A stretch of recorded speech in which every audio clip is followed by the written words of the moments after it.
So here we are on the console. I'm using a Midas M32R, but whichever console you're using, these tips will still apply. I'm just going to be showing you these on the built-in 4-band parametric EQ and using a low cut, or it might be called a high pass filter on your desk. But yeah, let's take a listen to the snare drum. And the first thing I'm going to do is turn on the low cut filter and set this to about 120 to 140 Hertz.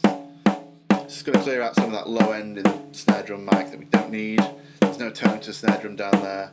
And especially in a live setting, there's lots of bleed from the bass and the subs of the venue.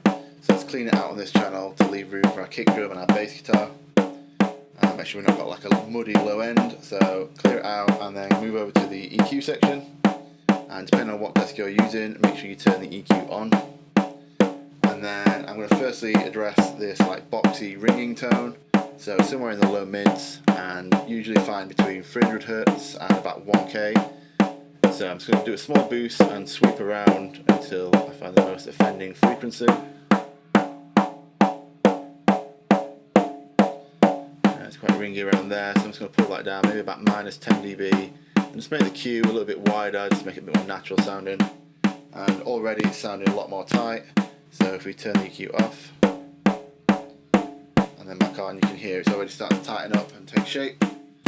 So then next I'm just going to add a bit of low end definition and a little bit of body to the snare, so a little boost somewhere between like 150 and 250 Hertz. We'll get a bit of low end depth there. I'm just going to tighten up the cue a little bit, and it just needs a little boost, nothing much, just to help sit that bottom end of the snare in our mix. If I feel like I need a little bit more of this later on when I'm hearing it in context with the rest of the band, I know that I can just grab this gain and just turn up that section. But for now, just a small boost around 4 or 5 dB should be fine. And then next we're going to head to the high mid section. This is where we're going to get the real crack and pop from the snare. It's where we're going to hear the stick hitting the skin. So usually somewhere between 2K and 5K.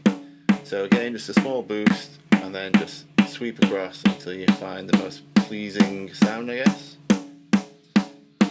Maybe somewhere around here, and it doesn't need much, just a little boost. And with this one I'm going to go quite wide, I want it to sound quite natural. And there we have it, like we're in a good starting point with our snare. Take a listen before and after. And then depending on what you're using, if you have a snare bottom mic, you can potentially blend this in for a little bit of that sizzle. But if you don't have a snare bottom, you want some top end snap, then maybe go to the high filter, and you can leave it on the high shelf. Just do a bit of a boost around the top end. This gives it really bright and lifts it in the mix. But you can also use it as a PEQ, which I prefer sometimes. It's not boosting as much of the cymbals and the hi-hat. And somewhere between like 8K and 12K. Just find where it sounds nice and just bring it down. It only needs a little bit just to bring it out in the mix. And then yeah, take a listen to it with the EQ off. And then the EQ back on. And this is a great starting point for our rock band snare drum.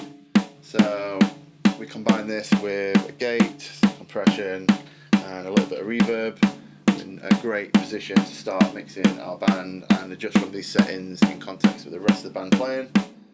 And yeah, I'll go over gate, compression, and reverb stuff in some future videos, so make sure you check out the channel down below. And if you EQ your snare drum a little bit different to this, then let me know in the comments. I'm always happy to listen to what other engineers do. And yeah, give the video a like, subscribe, all that stuff, and I'll see you in the next video. Peace.